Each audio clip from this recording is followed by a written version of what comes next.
చేశారని రాయబడుతుంది. కనుకనే వారి రిలేషన్షిప్ చాలా అద్భుతంగా వాక్య భాగంలో రాశారు. దేవునికి మధ్య, దేవునికి మోషేకి మధ్య ఉన్న రిలేషన్. కానీ మన బంధము స్థిరముగా ఉండాలి అంటే, మన బంధము దేవునిలో వాల్యూ కలిగినదిగా ఉండాలి అంటే దేవుడు మోషే మధ్య బంధాన్ని మనం తెలుసుకోవాలి. చూడండి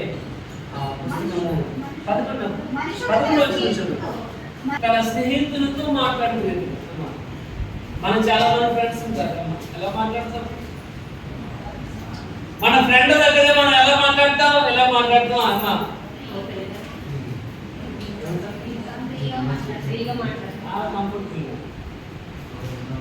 అంటాం? ఏమంటాం?